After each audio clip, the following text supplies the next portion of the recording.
한 번 더 우리 인사하겠습니다. God is good all the time. 네, 감사합니다. 오늘 이렇게 세 번째 날을 맞아서 오늘 말씀을 준비했는데 벌써 여러분과 정이 들은 것 같습니다. 이렇게 여러분의 뜨겁게 찬양하고 또 교제하고 밝은 모습들을 보면서 얼마나 아름다워 보이는지 모르겠습니다. 오늘은 이제 룻기 마지막 부분, 4장의 끝부분을 가지고 말씀을 전하려고 합니다. 지난 2016년에 저와 저 가족들은 아주 바쁘고 인생에서 어쩌면 가장 뜨겁고 또 가장 힘든 시기를 보냈습니다. 2016년에 이제 제가 여름에 고등분해에 공부를 하러 오게 되면서 준비해야 될 것들이 너무나 많았습니다. 그해 초에 저희 둘째 딸이 태어났고 또 목사 고시도 쳐야 했고 목사 안수도 받아야 했고 또 토플이나 유학 준비도 하고 미국 비자 인터뷰도 보면서 교회 사역도 병행을 해야 했고 제 아내가 혼자서 짐을 싸고 혼자서 많은 것들을 하고 저는 조금도 도움이 될 수가 없었습니다. 참으로 힘들고 그래서 이 과정을 준비하면서 저희끼리 이렇게 다투기도 했고 많은 그런 진짜 힘든 그런 시간이 바로 2016년이었습니다.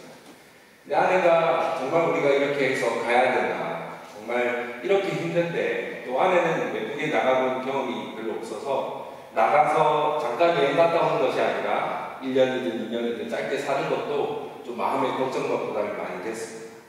그래서 정말 아내를 포기하고 싶고 저도 이게 너무 힘든 아내를 보면서 정말 이게 가야 되는 게 맞나 이런 생각도 많이 들 정도로 힘들었습니다. 그러나 그럴 때마다 제가 아내에게 수없이 했던 말이 기억이 납니다. 바로 그런 말이었어요. 여보 우리 조금만 참자. 지금은 힘들지만 여기서 조금만 참으면 가서 우리는 정말 행복한 시간을 보내게 될 거다. 여기서 우리가 조금만 인내하고 용기를 내면 그곳에서는 이 한국에서의 우리가 꿈꾸던 그런 정말 가족끼리의 그런 행복한 그런 시간들을 꿈만 같은 선물 같은 시간을 보내게 될 거다. 조금만 참고 우리 용기를 내자. 그렇게 제가 위로하고 격려하면서 같이 버텨왔습니다. 그렇습니다. 해외로 이주를 나가기 위해서는요 엄청난 용기가 필요합니다. 여러분이 누구보다 아마 잘 아실 겁니다.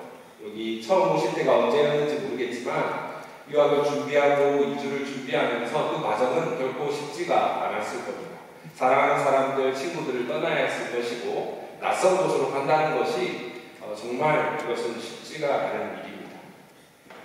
그럼에도 우리가 용기를 낼 수 있다면 그것은 바로 멀리 우리가 떠난 새로운 세상에서의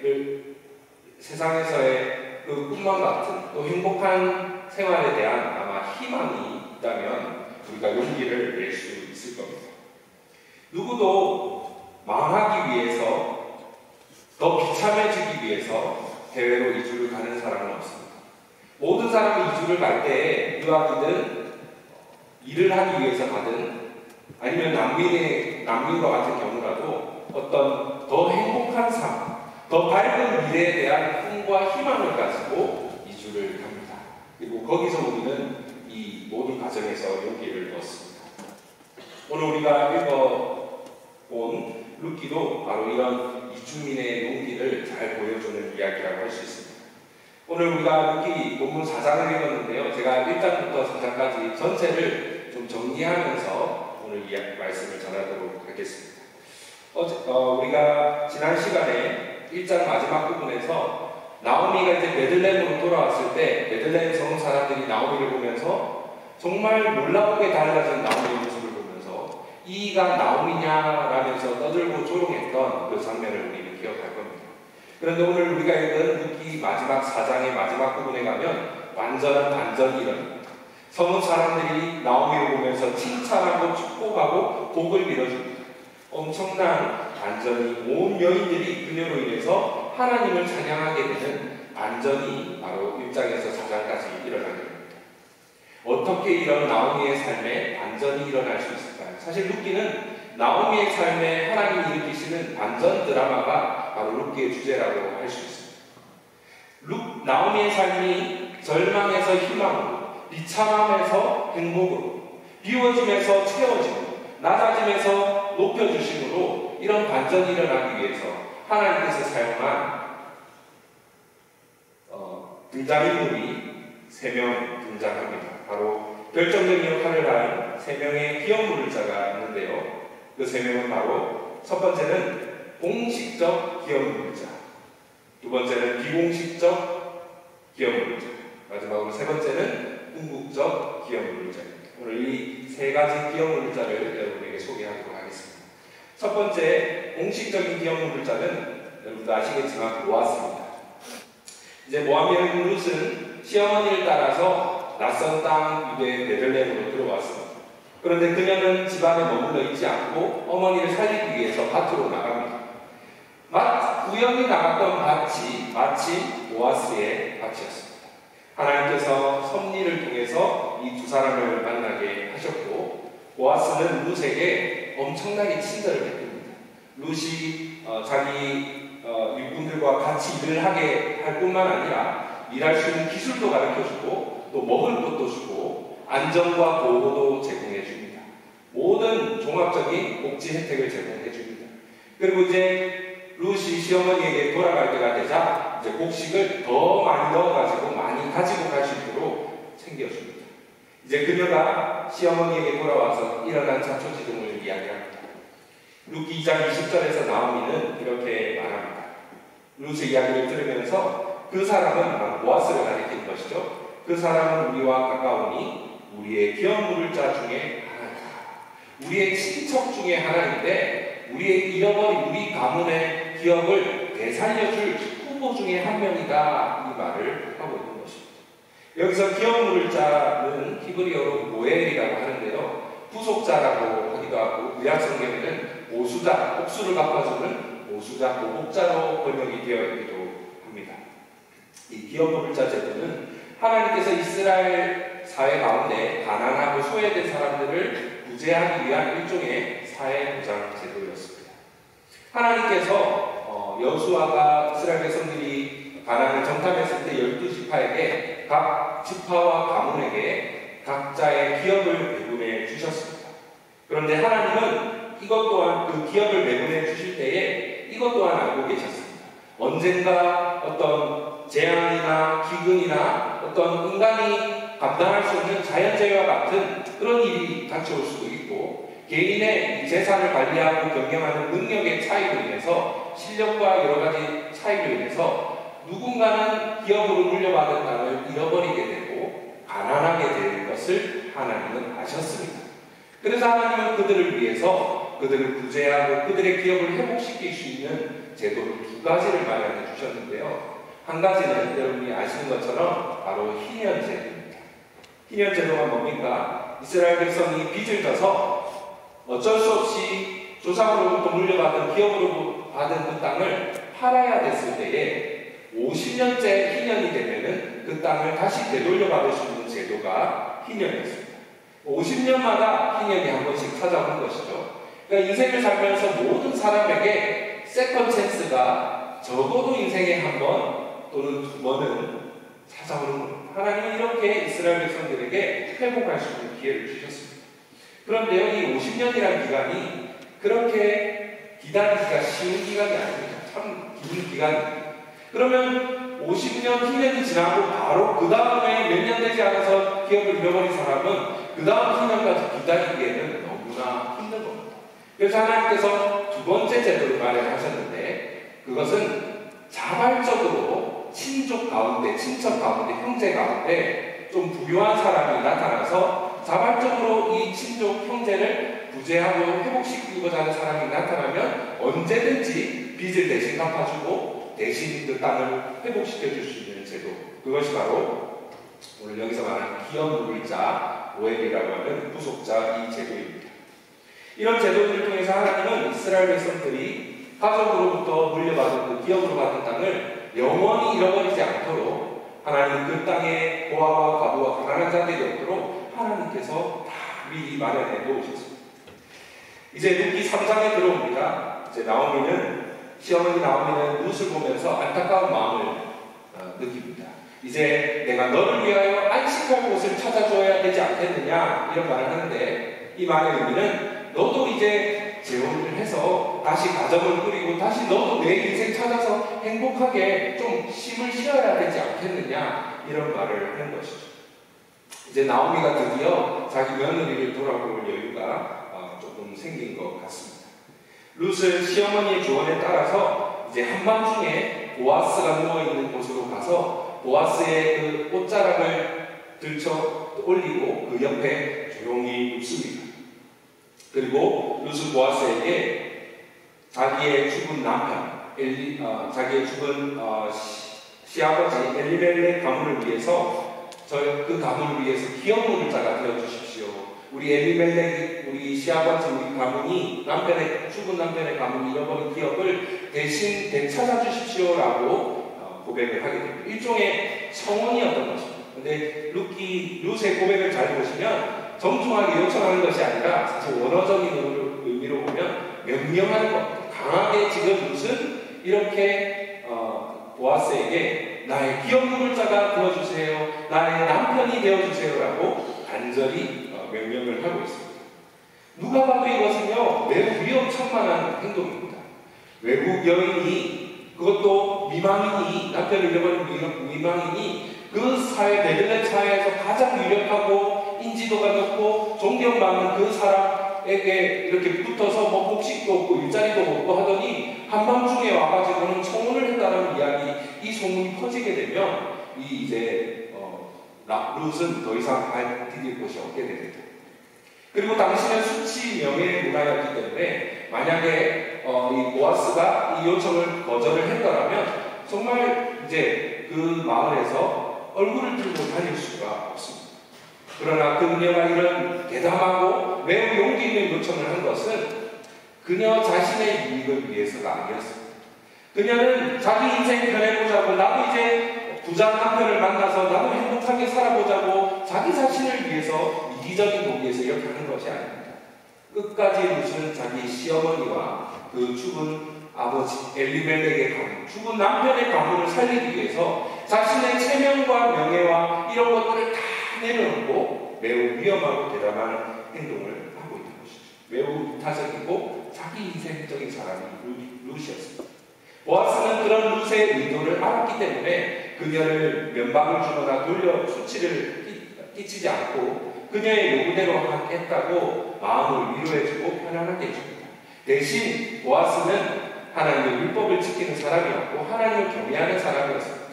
룻은 자기보다 우선순위에 앞선 사람이 있다는 것을, 자기보다 더 가까운 친족이 있다는 것을 알았습니다.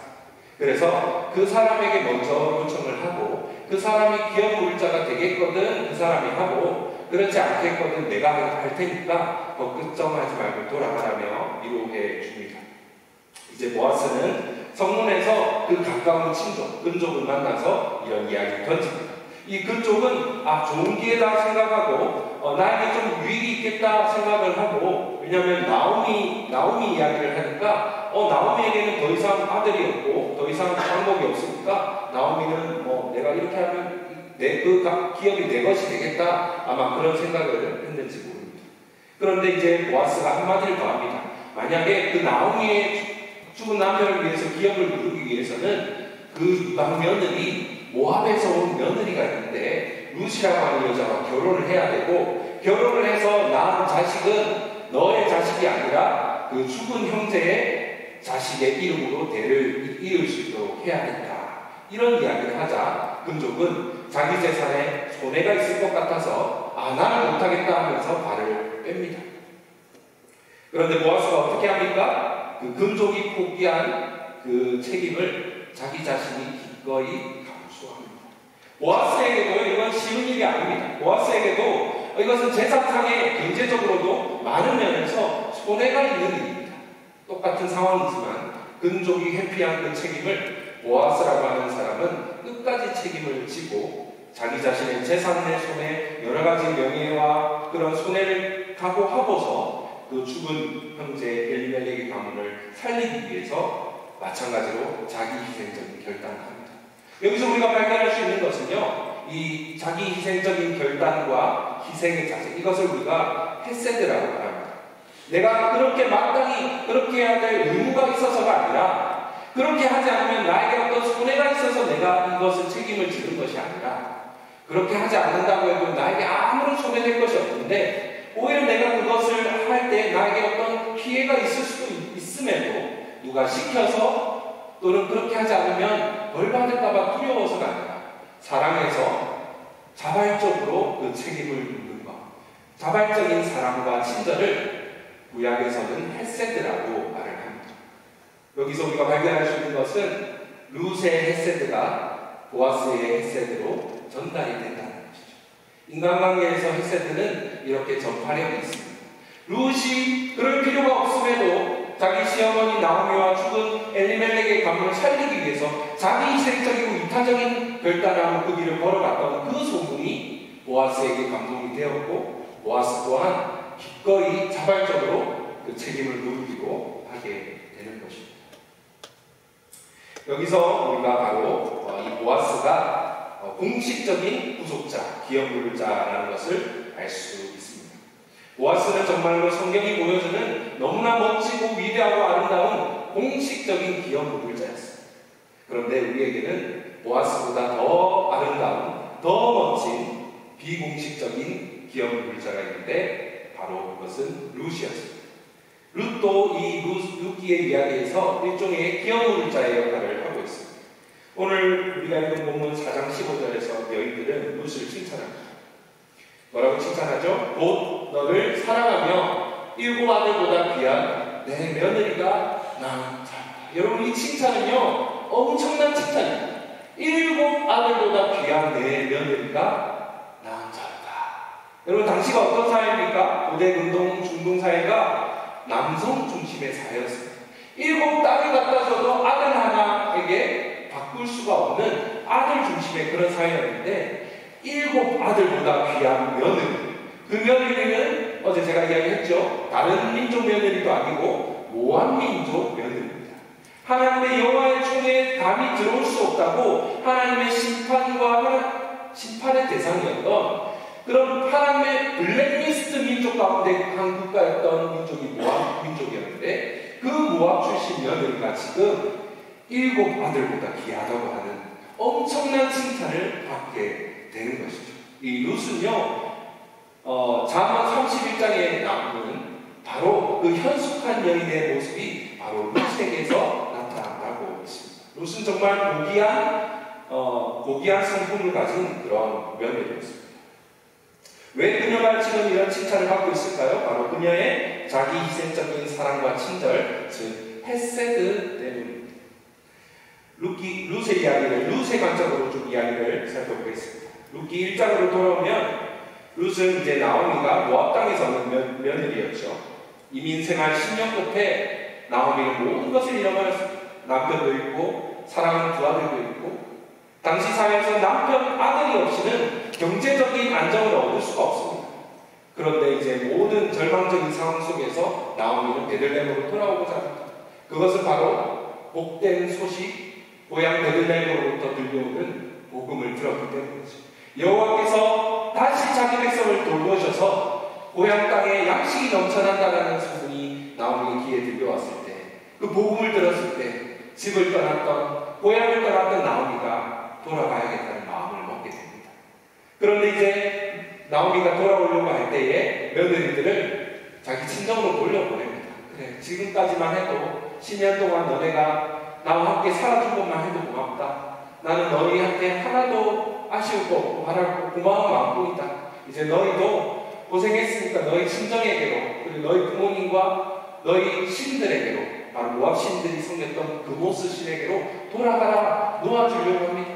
진정한 사랑을 보여주는 것이죠. 붙잡고 구속하는 것이 아니라 자유롭게 풀어주는 것이죠.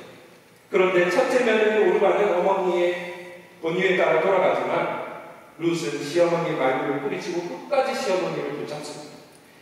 피 한 방울 섞이지 않은 그 어머니를 따라 가본 적도 없는 낯선 땅 외국으로 이주합니다. 그런데 1장 16절에 가면 그녀는 이런 위대한 고백을 합니다. 어머니가 가시는 곳에 나도 가겠다. 어머니가 머무시는 곳에 자신도 머물겠다라고 합니다. 더군다나 더 나아가서 그녀는 어머니의 백성이 나의 백성이 되고 어머니의 하나님이 나의 하나님이 되시겠다. 이것은 일종의 신앙 고백과도 같은 것입니다. 어머니의 하나님이 나의 하나님이 되겠다고 자기 신을 버리고 여호와 하나님께로 돌아가겠다고 그렇게 결단하는 것이죠. 이것이 신앙 고백인 것이 더 분명하게 나타나는 구절이 바로 그 다음 1장 17절입니다. 그녀는 이 하나님을 이렇게 고백하는데요. 어머니께서 죽으시는 곳에서 나도 죽어 거기 묻힐 것이라. 만일 내가 죽는 이후에 어머니를 떠나면 여호와께서 내게 벌을 내리시고 더 내리시기를 원하나이다. 지금 룻은 바로 일반적인 그냥 엘로힘, 아무런 그냥 신, 그냥 아무런 하나님이 아니라 이스라엘의 하나님, 모세에게 나타나서 이름이 무엇이냐고 모세가 여쭤보았을 때 나는 스스로 있는 자다. 바로 여호와 야훼의 하나님, 이스라엘을 구원하시고 사랑하시는 그 하나님의 고유 명사를 룻이 말하면서 내가 그 하나님께로 가겠다고 고백을 하는 것이죠. 그러면서 룻은 어머니와 함께 내가 죽는 자리까지 가겠다. 죽음도 우리를 갈라놓고 죽음 외에는 어머니와 나의 사이를 갈라놓을 수 없고 죽어서도 어머니와 내가 함께 하겠다. 이런 결단을 합니다. 그녀가 왜 이런 결단을 하고 있을까요? 그것은 딱 하나뿐입니다. 내가 어머니와 함께 죽는 자리까지 가겠다. 이런 결단을 하는 것은 바로 시어머니를 살리기 위해서입니다. 룻은 아마 여러 가지 고민을 했을 것 같습니다. 한편으로 룻이 어머니 시어머니의 말씀을 따라서 모압 땅에 남는다면, 자기 친정과 고향에게로 돌아간다면 자기는 행복할 겁니다. 또 새 남편을 찾게 될 것이고 안정과 행복과 번영을 누릴 것이고 생활의 안정을 얻을 것이고 자기는 행복해질 수 있습니다. 그러나 시어머니는 어떻게 됩니까? 나오미는 홀로 남겨져 결국 죽음을 향해서 더 망하는 자리로 갈 것을 룻은 알았습니다. 다른 한편으로 그녀가 자신의 안정과 행복을 포기하고 자신의 집으로 돌아가지 않고 시어머니를 따라 낯선 땅 외국으로 이주하게 되면 자신은 고생길로 가겠지만, 자신은 마치 망하는 길로, 고생길로, 죽는 길로 가는 것 같겠지만, 한 가지 분명한 것은 시어머니는 살릴 수 있겠다는 것이었습니다. 따라서 룻은 지금 시어머니가 생명을 회복하고 안정과 행복을 되찾게 되도록 자신의 안정과 행복을 버리는 과감하고 용기 있는 결단을 합니다. 시어머니가 부하게 되게 하려고 자신은 가난하게 되겠다고 하고, 시어머니가 풍족하게 되게 하려고 자신은 비워지겠다고 합니다. 여러분, 성경에 자신의 이름이 제목으로 기록된 또 다른 여성이 있죠. 룻 이외에 누구죠? 에스더가 있습니다. 에스더도 마찬가지입니다. 에스더가 이제 하만의 그 관계로 인해서 자기 동족 유대인들이 말살당할 것을 알고 있었습니다. 모르드게를 통해서 이야기를 들었습니다. 그리고 모르드게를 통해서 이야기를 듣고 이제 에스더는 결단을 합니다. 그녀도 왕비로서 자기 민족을 구하기 위해서 비록 왕으로부터 부름받지 못했지만, 부름받지 못하고 초대받지 못했을 때 왕에게 나아갈 때 나에게 돌아오는 것은 한 가지밖에 없다는 것을 알았습니다. 그것은 바로 죽음이라는 것은, 죽음이 나를 기다리고 있다는 것을 알면서도 에스더는 그 길을 걸어갑니다. 만일 자신의 안정과 행복을 위하고 침묵한다면 동족 유대인은 그 안정과 행복을 잃어버리게 될 것입니다. 그러나 만일 자신의 안정과 행복, 생명까지도 내버리고 죽음까지도 각오하고 왕에게 나아간다면 동족 유대인들은, 민족 공동체는 그 모든 것을 얻을 수 있습니다. 그래서 에스더는 자기 민족을 살리기 위해서 자기 생명을 내버리고 죽으면 죽으리라 결단하면서 용기 있게 한 걸음 한 걸음 그 길을 걸어갑니다. 여러분, 외국 땅에서 이주민으로, 외국인으로, 나그네로 살았지만, 그러나 용기 있게 살았던 바로 이 두 여인 룻과 에스더가 만나는 지점이 바로 여기입니다. 두 여인 모두 자신의 안정과 행복보다 민족과 공동체와 다른 사람의 안정과 행복을 우선시합니다. 그건 다른 사람의 안정과 생명을 살리기 위해서 자신의 것을 과감히 포기하는 용기와 결단을 보여줍니다. 그래서 결국 그들의 용기로 인해서 많은 이들이 생명을 되찾았고 안정과 행복을 누리게 되었고 하나님의 구원을 풍성하게 경험하게 된 것이죠. 바로 이 반전 스토리에는 바로 이런 용기 있는 결단이 있었다는 것이죠. 오늘 룻기에서 나오미의 삶이 회복되기 위해서는 바로 앞선 두 부속자, 기업 물자 보아스와 또 룻과 같은 공식적 기업 물자, 비공식적 기업 물자가 이 두 명의 역할이 너무나 중요했습니다. 마찬가지로 유대민족의 구원에는 모르드게와 에스더와 같은 이 두 사람의 자기희생적인 결단과 용기 있는 결단과 헷세대의 그 사람이 바로 그 중요한 역할을 했다는 것이죠. 여러분 그들뿐만이 아닙니다. 성경의 역사를 구약을 살펴보시면요, 자기 나라를 떠나서 외국 땅에서 나그네로 이주민으로 이민자로 살아간 사람들이 얼마나 많이 나오는지 모릅니다. 에스더만 아니라 느헤미야와 에스라와 같은 사람들도 마찬가지입니다. 자기 민족 예루살렘 성이 해파되고 성전이 무너지고 자기 백성들 동족이 지금 박해를 당하고 있다는 이야기를 들으면서 느헤미야는 왕궁에서 가만히 있을 수가 없었습니다. 하나님은 이런 사람들을 통해서 민족 공동체와 우리 교회 공동체를 하나님이 회복시키고 살리시는 바로 이것이 하나님의 구원 역사의 방법이라는 것이죠. 여러분 오늘 우리는 어떻습니까? 오늘 우리가 살고 있는 이 시대에 우상과 문화가 어떻습니까? 우리 시대의 시대 정신이 무엇입니까? 여러분 인스타그램이나 페이스북이나 여러 SNS를 보십시오. 사람들이 무엇을 찾아가며 살고 있습니다. 나의 행복한 삶 아닙니까? 우리 가족의 행복한 삶 아닙니까?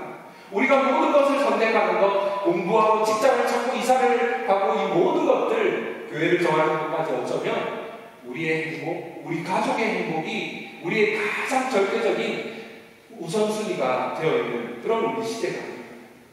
그러나 우리 신앙의 선배들처럼 우리 민족과 교회 공동체, 이 하나님의 백성이라고 하는 공동체의 행복과 안전을 사실 우리는 저를 포함해서 그렇게 관심이 많이 없습니다. 그것은 늘 나중이고 뒤로 물려납니다.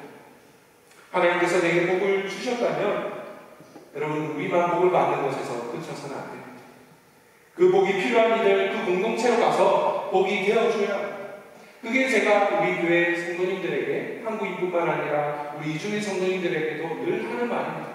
여러분이 한국 땅에 오게 된 것, 시집으로 오게 되고 근로자로 오게 되고 또 이곳에서 이제 원어민 교사로 이렇게 유학생으로 살게 된 거 여러분 못 받은 거 아니냐?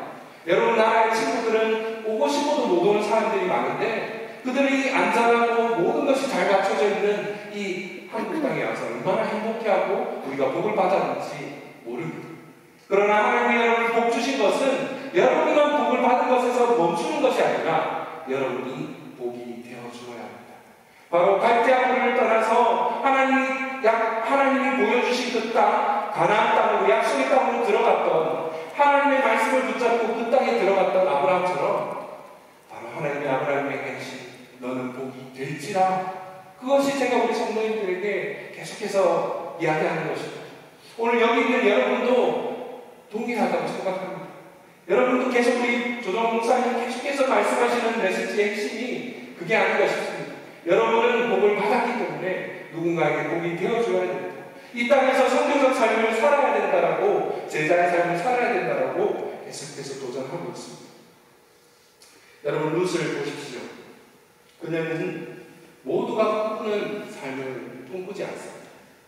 더 나은 삶, 더 밝은 미래, 더 행복한 삶, 안전하고 안녕하고 그런 삶을 꿈꾸지 않습니다. 룻은요 다른 꿈을 꾸고 있습니다. 오히려 더 열악한 삶을 꾸게 합니다. 어머니와 함께 내가 걸어가면서 내가 더 불행해질 것까지 각오하고 감수합니다. 자기 자존심도 명예도 안전도 다 버리죠. 룻의 그런 용기 있는 결단으로 인해서 나오미는 이 모든 것을 되찾았습니다. 그리고 오늘 4장의 마지막에서 성도 백성들과 여인들에게 칭찬을 받는 여인이 되었습니다. 그런 룻의 용기 있는 결단으로 인해서 나오미가 새로운 생명을 얻었기 때문에 오늘 우리는 룻을 가르쳐서 두 번째 기업 물자, 바로 비공식적인 기업 물자라고 이름 붙일 수 있습니다. 그래서 오늘 룻의 이런 헤세드와 같은 사랑, 이타적이고 자기희생적인 사랑과 친절로 인해서 바로 이 성도 여인들이 룻을 칭찬하고 있는 7 아들보다 귀한 며느리가 낳은 자다. 얼마나 룻이 받을 수 있는 어쩌면 가장 큰 칭찬이었어요. 여러분, 이런 이주민, 이런 이민자를 본 적은 있습니까? 우리 모두 더 나은 삶, 더 행복한 삶을 꿈꾸며 여기 이 땅에 오지 않았습니다. 나는 망하려고, 나는 죽기 위해서, 나는 실패하기 위해서 이 미국에 왔다. 그런 분이 계십니까? 없을 겁니다. 다 꿈을 꾸면서 행복한 꿈, 성공하는 꿈을 꾸면서 어떻습니까? 유학을 가거나 취업을 해서 돈을 벌고 성공하려고 이주하지 망하려고 이주하는 사람은 없습니다. 그리스도인이 되는 것도 사실 마찬가지입니다. 누가 예수 믿어서 나는 이제 예수 믿어서 나는 망하는 길로 갈 거야. 나는 실패와 좌절과 고통을 겪을 거야 하면서 예수님 믿으려고 하는 사람이 있을까요? 잘 없습니다. 예수 믿어서 나는 더 행복해지려고 해. 예수 믿어서 나는 더 잘 되려고 해. 예수 믿어서 내게 이런 문제들이 다 해결되고 정말 꿈꾸는 그런 행복한 삶을 누리려고 해. 우리는 그렇게 그런 삶을 기대합니다. 그러나 여기 본문에 보시면 정말 달랐습니다. 성공과 행복을 쫓지 않고 실패와 고난을 따라갑니다. 내가 살고자 하는 길이 아니라 다른 사람을 살리고자 하는 길을 걸어갑니다. 어떻게 이럴 수가 있습니까? 어떻게 정말 이 나약해 보이는 이 외국 여인, 이 이주민 여인에게서 정말 이런 용기와 대담함과 이런 땀이 그 안에서 나옵니다. 사실 저와 여러분에게 이 보스턴 땅에서 살아가기 위해서 필요한 것이 있다면 이 용기가 아니라고 생각합니다. 지혜도 필요하고 돈도 필요하고 차도 필요하고 집도 필요하고 안정적인 직장도 다 필요하겠지만 이 땅에서 우리가 구별된 그리스도인으로 또 성교적 삶을 살아가기 위해서 이 세상 문화와 시대 정신에 타협하지 않고 복음을 붙들고 성경의 진리를 붙들고 살아가기 위해서는요 엄청난 용기가 필요합니다. 여러분의 학교에서, 여러분의 직장에서, 실험실과 연구실에서 여러분과 이웃과 함께 있을 때 그리스도인으로 살아가는 것 자체가 엄청난 용기가 필요합니다. 오늘 우리에게 어떻게 하면 룻과 같은 이런 용기를 우리가 얻을 수 있을까요? 그래서 세 번째 궁극적 기업물자를 여러분에게 소개하고자 합니다. 오늘 본문 4장 14절을 한번 보실까요? 같이 한번 읽어보겠습니다. 여호와께서 오늘 내게 기업물을 잡아 얻게 하지 아니하셨도다. 이 아이의 이름이 이스라엘 중에 유명하게 되기를 원하노라. 여기서 이 아이가 등장합니다. 여러분 이 아이는 누굴까요? 17절에 보니까 이 아이는 오벳이라는 아이였습니다. 룻과 보아스의 국제결혼이죠. 요즘은 지금 다문화 가정입니다. 다문화 가정에서 나온 아이 오벳입니다. 그 아이의 이름, 오벳의 이름은 섬기다, 섬기는 자라는 뜻입니다.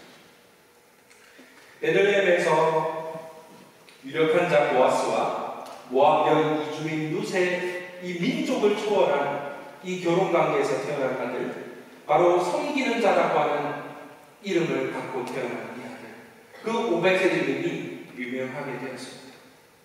그러면 바로 그가 우리가 찾는 궁극적 기업물자일까요? 아닙니다. 진정한 기업물자 또는 궁극적 구속자는 바로 그로부터 1000년 이상이 흘러서 이 오벳이 태어난 바로 그곳, 바로 그 베들레헴에서 태어나신 분, 비록 그분은 천지 만물을 다스리시는 하늘과 땅의 왕이시지만 이 땅의 종으로 오신 바로 오벳과 같이 섬기는 자로 이 땅에 오신 그분, 바로 예수 그리스도이십니다. 그분은 그의 조상이자 아버지였던 보아스처럼 그리스도께서는 모든 것에 부요하시고 부족함이 없으십니다. 그리스도에게는 부족한 것이 하나도 없으십니다.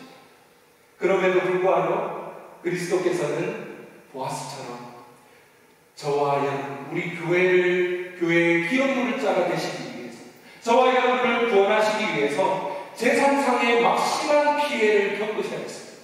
바로 그분의 생명을 지불을 하셔야 했던 겁니다. 그분은 보아스처럼 억지로 의무감에서 책임감에서 이렇게 하지 않았다면 나에게 피해가 갈까봐 우리를 위해서 십자가에 달려 돌아가신 것이 아니라 우리를 사랑하시기 때문에 자발적으로 하나도 아깝지 않으시고 기쁨으로 그 길을 걸어가셨습니다. 그리스도께서는 또 그의 어머니였던 룻처럼 이 땅에서 소외된 이주민과 나그네가 되셨습니다. 그분은 안전지대였던 하늘 분양 아버지의 집을 떠나서 낮고 낮은 이 땅으로 내려오셨습니다. 그분의 이주는요, 룻이 갔던 이주 정도가 아닙니다. 아브라함이 갔던 그 갈대아굴에서 가나안으로 가는 이주가 아닙니다. 제가 여러분을 만나기 위해서 이주했던 한국에서 여기까지 온 이 정도의 이주가 아닙니다. 그리스도의 이주는 천상에서 지상으로의 이주입니다. 신분상으로는 하나님이신 그분이 완전히 신분을 바뀌시고 완전히 이 땅의 시민권을 얻으셔서 완전한 인간으로 되시는 그런 이주였습니다. 룻이 나오미에게 했듯이 그리스도께서는 우리를 구원하시기 위해서 우리와의 운명을 하나로 묶으셨고, 우리가 가는 곳에 그분도 가셨고, 우리가 죽는 자리까지 그분을 우리와 함께 하셨습니다. 우리를 살리시기 위해서 우리 대신 죽음을 당하셨고, 우리를 복되고 행복하게 하시기 위해서 그분은 오히려 비참해지시고 불행하게 되셨습니다. 우리를 부유하게 하시기 위해서 부유하신 그분이 가난하게 되셨고, 우리에게 하나님 나라의 시민권을 주시기 위해서 그분은 천국의 시민권을 잃어버리셔야 했습니다. 우리를 언약 공동체 안으로, 하나님의 가족 안으로 들어오는 사랑받는 아들, 딸들이 되게 하시기 위해서 그분은 하나님의 유일한 아들이셨지만 아들이 아닌 자가 되셔야 했고, 우리를 안으로 들으시기 위해서 그분은 바깥으로 쫓겨나셨습니다.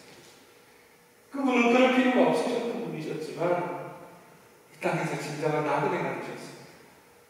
제가 이 땅의 이주민들을 사랑하고 이 이주민 선교사역을 하는 것을 정말로 기쁨으로 영광스럽게 생각하고, 또 이 땅에서 이민자로 살아가는 여러분들을 만나는 것이 얼마나 설레고 감사하고 지금 이 순간이 제게는 영광스러운 시간인 것은 바로 예수 그리스도께서 여러분과 같이 이민자였고 이 땅에서 나그네로 사셨기 때문입니다. 그분은 나와 같은 이주민의 후예였을 뿐만 아니라 태어났을 때 제일 먼저 예배를 받으셨던 것이 동방에서 왔던 이주민들의 예배였습니다. 헤롯의 영악사를 피해서 실제로 부모님을 따라 애국으로 피란을 떠나셔서 남민의 아들이 되셔야 했고, 이 땅에서 자기 땅에 살면서도 머리 कृ고 하나 없이 나그네와 이방인으로 사셨습니다. 또 그분은 공생의 기간 동안에 이 팔레스타인에 거주하는 유대인만 아니라 수많은 이주민들과 나그네들을 그분을 사랑하셨고, 심지어는 이런 말까지 하셨습니다. 나그네에게 외국인에게 하는 것이 곧 내게 하는 것이라고 하실 정도로 그분은 이 땅의 모든 나그네들과 자신을 동일시 하시는 분이십니다. 사랑하는 여러분, 성경에 수많은 이주민들이 있습니다. 사랑하는 자기 고향과 가족과 친척과 본토와 자기 나라를 떠나야 했던 수많은 이주민들이 등장합니다. 본토 친척 아버지 집을 떠나 약속의 땅으로 떠나야 했던 아브라함이 있죠. 형제들에게 버림받고 팔려서 애굽에서 종살이를 해야 했던 요셉이 있습니다. 수많은 이스라엘 백성들을 이끌고 광야를 출애굽을 해야 했던 모세가 있고, 약속의 땅으로 그 백성들을 이끌어 드려야 했던 여호수아가 있습니다. 그리고 여리고성의 기생 라합과 모압의 룻이 있고, 그 외에도 바벨론 포로로 잡혀갈 때에 함께 잡혀갔던 다니엘과 세 친구들이 있습니다. 페르시아 수산성에 살았던 모르드게와 에스더, 호로기안을 끌었던 에스라와 느헤미야는 이주민으로 나그네를 땅에 살면서 하나님의 구원 역사에 쓰임받은 사람들은 얼마나 많은지 모릅니다. 히브리서의 저자는 이들을 알게 이렇게 기록합니다. 우리 같이 한번 읽어볼까요? 같이 읽겠습니다. 시작. 이 사람들은 다 믿음을 따라 죽었으며 약속을 받지 못하였으되 그것들을 멀리서 보고 환영하며 또 땅에서는 외국인과 나그네임을 증언하였으니, 그들이 이같이 말하는 것은 자기들이 본향 찾는 자를 나타냅니다. 이 하나님의 백성들, 히브리서 11장에 나오는 수많은 믿음의 사람들, 아브라함을 포함해서 수많은 믿음의 사람들은요, 자기 땅에 살면서 외국인과 나그네로 살았습니다. 하늘 본향을 찾는 이주민으로 천국의 시민권을 준 사람들로 살았습니다. 그런데 이들 모두에게 엄청난 용기가 필요했습니다. 여러분, 아브라함을 생각해 보십시오. 여러분, 요셉을 생각해 보십시오. 모세를 생각해보고 다니엘과 세 친구들을 생각해 보십시오. 자기 고향과 친척과 아버지의 집, 편안하고 안락한 곳, 얼마든지 문화나 언어의 차이점을 느끼지 않아도 얼마나 그리고 원하면 날 도와줄 사람들이 있는 거. 그곳에서 그 정든고 편안하고 안락한 곳을 떠나는 것이 얼마나 쉬웠겠습니까? 엄청난 용기가 필요합니다. 여러분이 누구보다 잘 아시지 않습니까? 그러나 그 성경에 나오는 수많은 이주민들보다 더 큰 용기가 필요했던 분이 있다면 그분은 예수 그리스도입니다. 그분에게도 하늘 본향을 떠날 용기가 필요했고 이 땅에 낯선 땅에 정착할 용기가 필요했습니다. 그분도 아브라함처럼 본토 친척 아버지의 집을 떠날 용기가 필요했고 요셉처럼 형제들에게 버림받을 용기가 필요했습니다. 에스더처럼 죽으면 죽으리라 하면서 왕이신 하나님 앞에 나아가 저주와 심판받을 용기가 필요했고 다니엘의 세 친구들처럼 여호와 하나님의 그 두려운 심판과 저주의 진노의 불에 떨어져 죽을 용기가 필요했습니다. 무엇보다 사랑하는 아버지로부터 버림받는 용기, 거절당한 용기, 외면당한 용기, 아버지와 단절을 경험할 용기가 필요했습니다.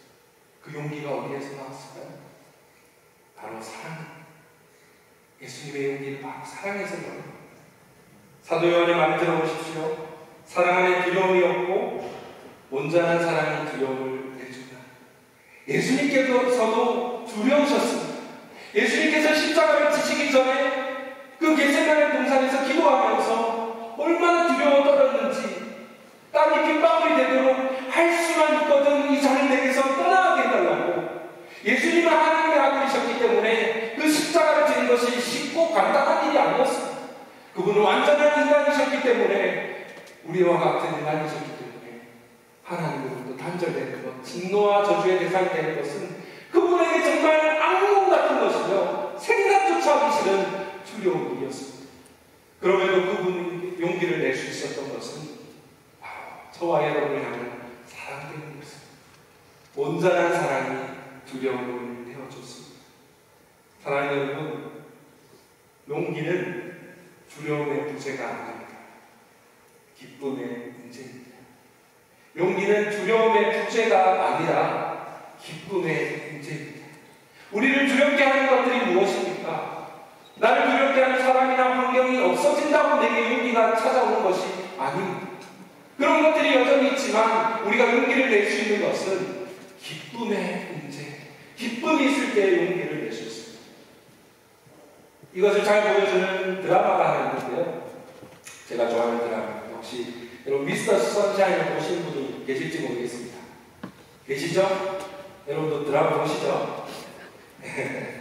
네. 미스터 선샤인에 보면 미스터 선샤인이라고 하는 별명을 가진 유진 초이가 나옵니다. 이병헌 역이죠. 그리고 이제 독립운동을 하는 고해 신역을 하는 김태리가 나옵니다.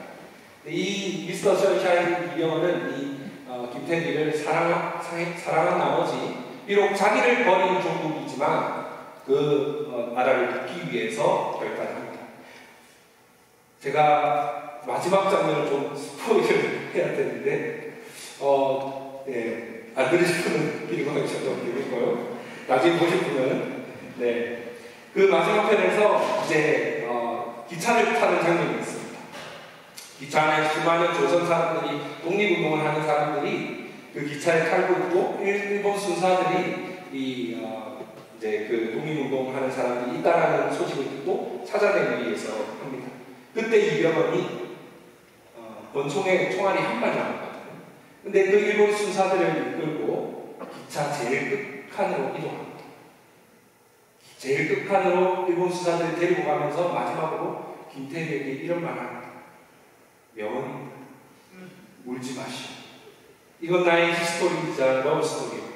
그래서 나는 당신의 승리를 빕니다. 그러면서 제가 너무나 인상 깊었던 장면은 이병헌이 이렇게 총을 겨누고 일본 수사를 총을 겨누고 김태리를 바라보면서 미소를 짓는 겁니다. 웃기는 드라마 보시면 그런 웃기는 게 아닌데 하여튼 미소를 짓습니다. 그리고 이걸 봐. 얼마나 두려운 순간입니까? 기차 끝판으로 가서 자기의 목숨을 버림으로써 자기가 사랑하는 여인과 그 여인이 지키려고 하는 조선 사람들을 지키기 위해서 자기가 희생하는 그 마지막 작별의 순간에 정말 두려웠을 겁니다. 그럼에도 그가 웃을 수 있는 것은 그 여인을 사랑했기 때문입니다.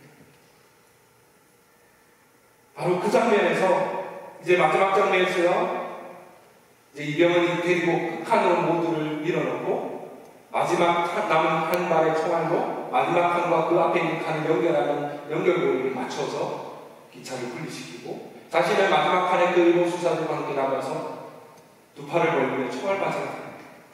저는 그 장면을 보고 얼마나 울었는지 모릅니다. 지금도 막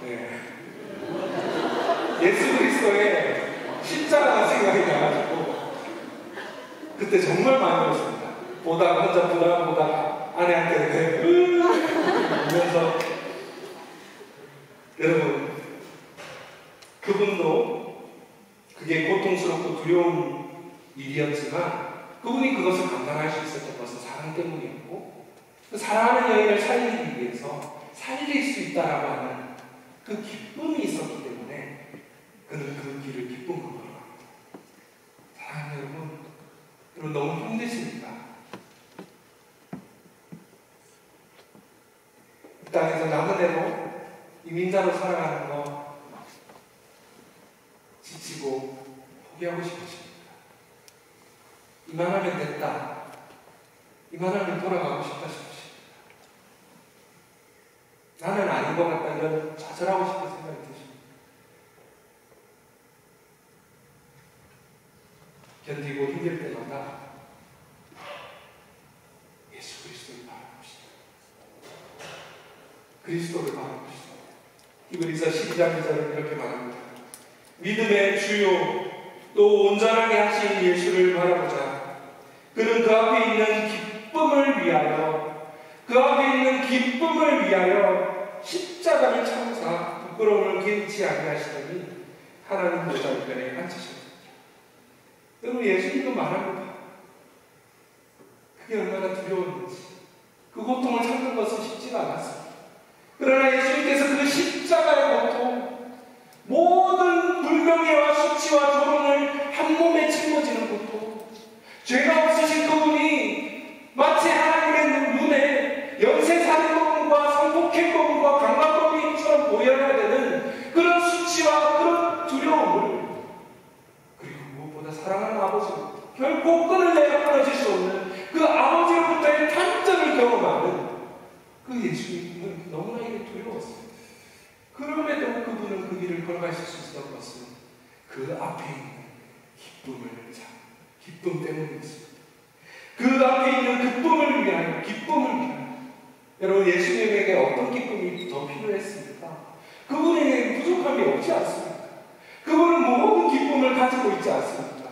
그분의 기쁨은 하나님 성부, 성자, 성령 하나님 삼위일체 하나님 사이의 관계에서 깊고 친밀한 교제에서 누리는 기쁨 아닙니다. 그 부족할 것 없는 그분이 무슨 기쁨이 더 필요했습니까?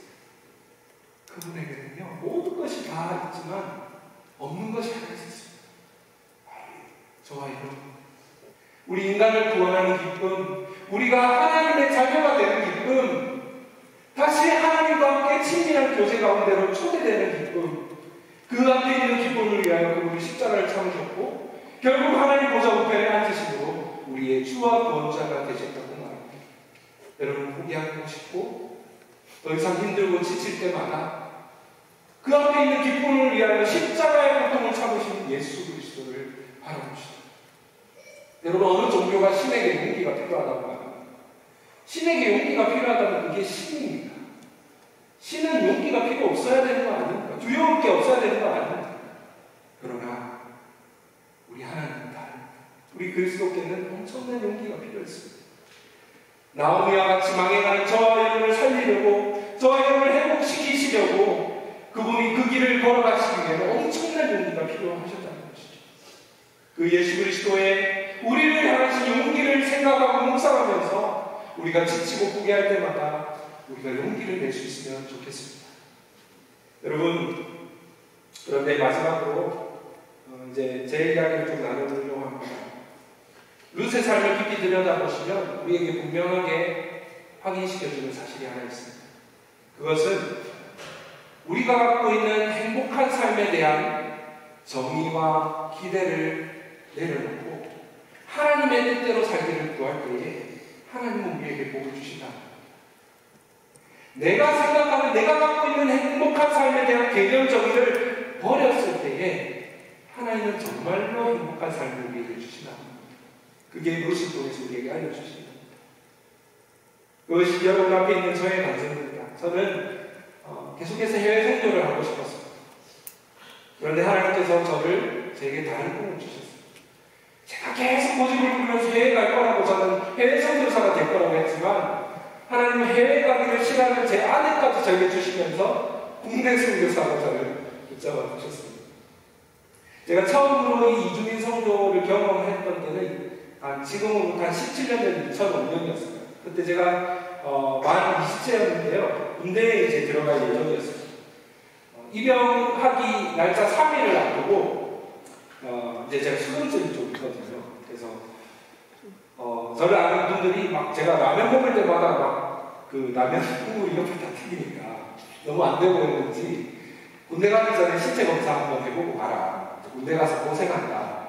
그렇게 해서 이것 때문에 군대 못 갔다는 이야기를 들어본 일이 없습니다. 그래서 안심하고 오히려 군대 가서 힘들면 근데 검사 하나도 받아 이런 생각을 할까봐 확실하게 군대 가려고 검사를 받았습니다. 그래서 인사 다 하고요. 전국을 돌면서 선배들, 친구들, 친척들 만나면서 용돈 받고 맛있는 거 얻어먹고 인사 다 하고 이제 군대 가려고 마음에 만반에 준비를 하고 신체 검사를 재검을 받았는데 4급이 나온 겁니다. 공익금 물을 빼야 됩니다.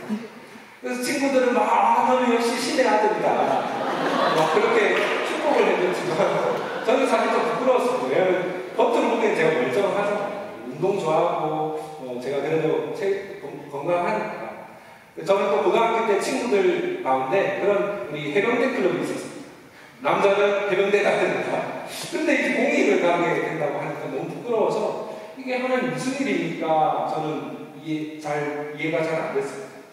그때 이제 하나님의 뜻을 인도하시는 구하면서 계속 기도하고 하나님의 사인을 구했는데 계속해서 하나님은 제게 이 땅에 들어와 있는 외국인 근로자들과 이주민들의 그 열악한 삶을 보여주시면서 그분들에게 복음을 전하기 위해서 제가 공장에 근로자로 이렇게 들어가는 병력 특례를 통해서 공장에 가는 것을 마음을 먹게 되었습니다. 여러 가지 그 이야기들이 있지만 생략을 하겠습니다.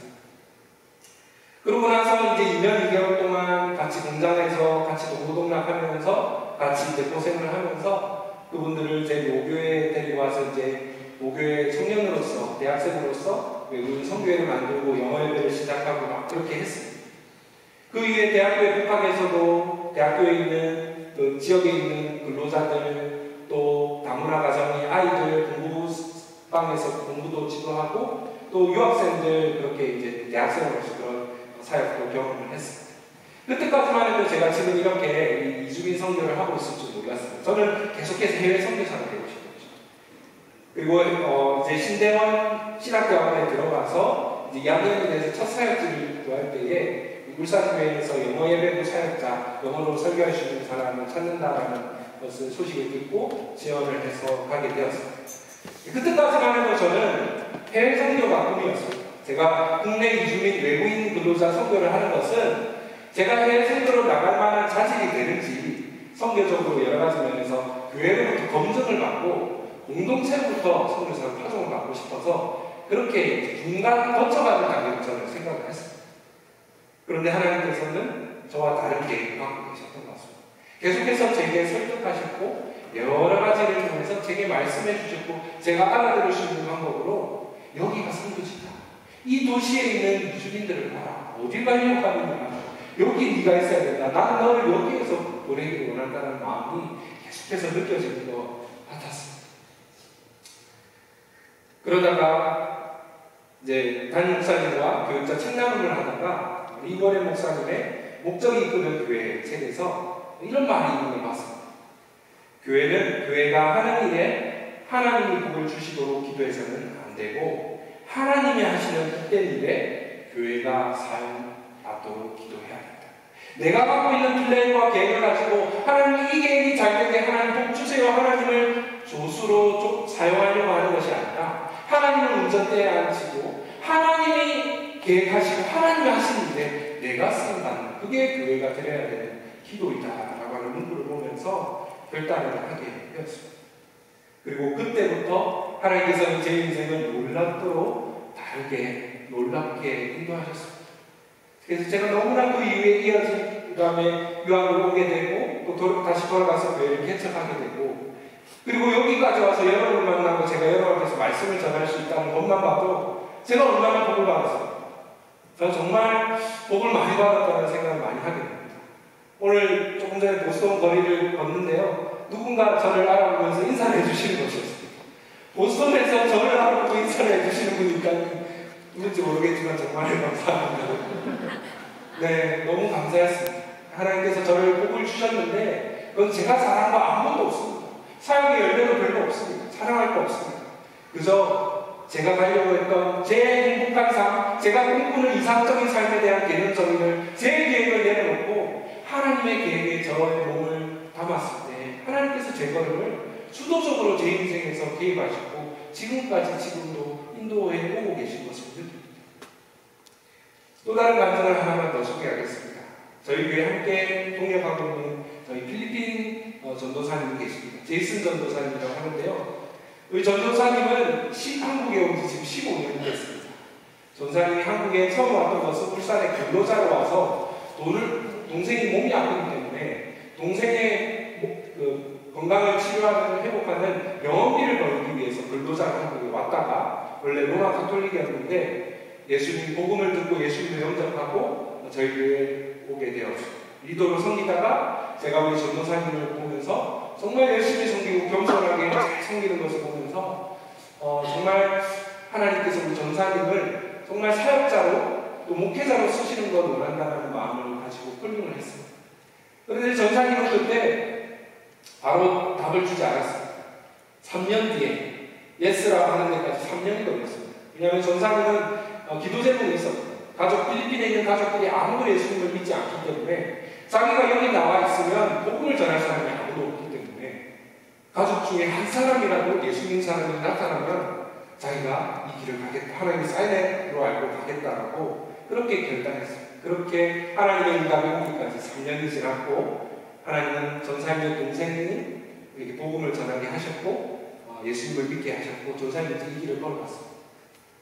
제가 전사님이 또 한 번 챌린지 했습니다. 전사님 그런데 나는 전사님이 쉬운 길을 안 가고 어려운 길을 갔으면 좋겠다. 전사님이 지금 필리핀으로 돌아가면 이미 대학도 나왔고 필리핀의 신학교는 2년만 하면 아마 목사가 될 수 있는 걸로 안다. 전사님 편한 언어로 할 수 있고 정말 어려우면 빨리 될 수 있다.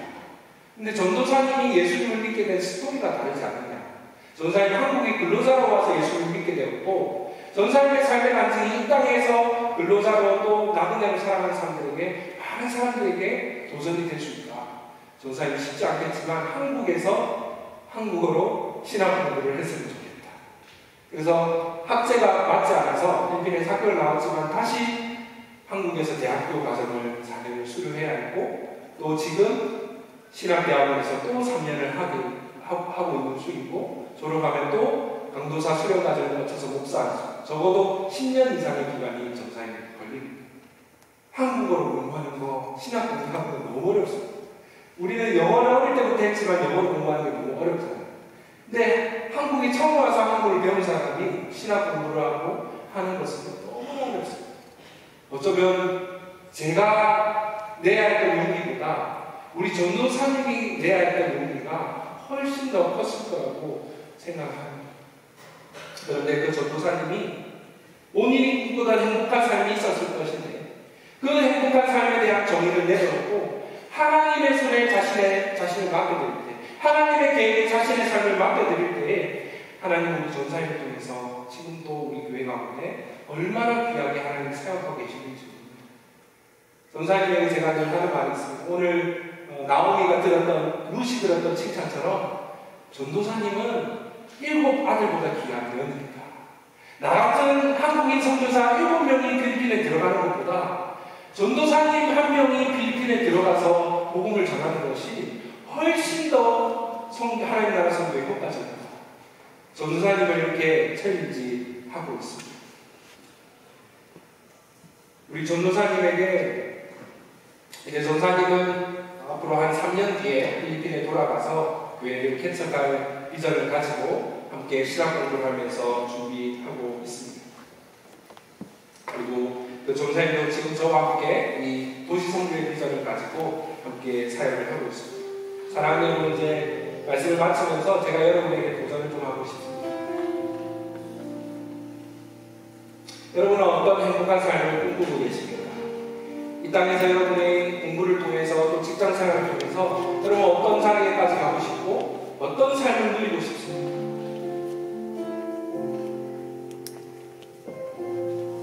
그러나 이 시간 여러분의 삶을 하나님께 맡겨드리기를 도전합니다.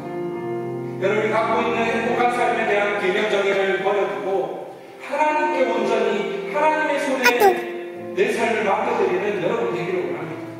어쩌면 어린 아기 모세를 갈대 상자에 담아서 그 나일 강가에 보냈던 모세의 어머니의 마음과 같은 겁니다. 이 아이가 어디로 갔는지 잡아먹히지는 않는지 얼마나 걱정스러웠습니다. 그러나 모세의 어머니는 믿음으로 이 아이를 하나님께 맡겨드렸습니다. 하나님, 이 아이는 하나님의 아이입니다. 그 모세의 삶을 하나님께서 들어 사용하셨고 물에서 건진받은 모세가 홍해의 물을 가르고 이스라엘 백성을 건지는 구원에 하나님의 구원자로 쓰임받게 되었습니다. 여러분의 삶을 여러분의 꿈꾸는 삶을 내려놓고 루처럼 우리가 하나님께 우리의 삶을 맡겨드리기를 원합니다. 그럴 때 여러분의 삶은 정말 루처럼 7 아들보다 나은 며느리가 되는 그런 칭찬과 축복을 받게 될 것입니다. 여러분, 하나님의 삶에 하나님의 손에 여러분을 기쁨으로 맡겨드리십시오. 그분은 여러분을 결코 실패시키고 좌절시키지 않습니다. 제가 여러분에게 지금 요구하는 것은요, 작은 용기입니다. 여러분, 정말 여러분이 이 시간에 정말 하나님의 구원 역사에 쓰임받은 수많은 이민자들처럼 여러분도 이 땅에서 하나님의 구원 역사에 쓰임받기를 결단하고 사는 분이 있다면 이 시간 자리에서 일어나서 함께 기도하기를 원합니다. 어쩌면 여러분에게 큰 용기가 필요할 수 있습니다. 자리에서 일어나는 것만으로 용기가 요구됩니다. 그러나 용기가 나지 않을 때 우리를 위하여 우리보다 훨씬 더 큰 용기를 내시고 저 멀리 하늘로부터 이 땅에까지 내려오셔서 인간과 같이 낮아지지 않았던 그 예수님의 용기를 생각할 볼 때에 이 자리에서 일어나는 것은 사실 아무 일도 아닐 수도 있습니다. 이 시간 함께 기도하면서 주님 앞에 나아가고 혹시 이 시간 여러분 가운데 결단하고자 하는 사람이 있다면 저는 여러분을 멀리 가져가는 것이 아닙니다. 여러분의 학교와 직장과 여러분의 그냥 기숙사 옆방만 두드리면 됩니다. 옆 골목만 건너면 됩니다. 바로 이 도시가 하나님이 우리에게 주신 성교지이기 때문입니다. 이 시간 여러분 도전합니다. 믿음으로 용기를 내주십시오. 시간 결단하면서 우리 함께 나아가겠습니다. 이 자리에서 일어나시고 우리 함께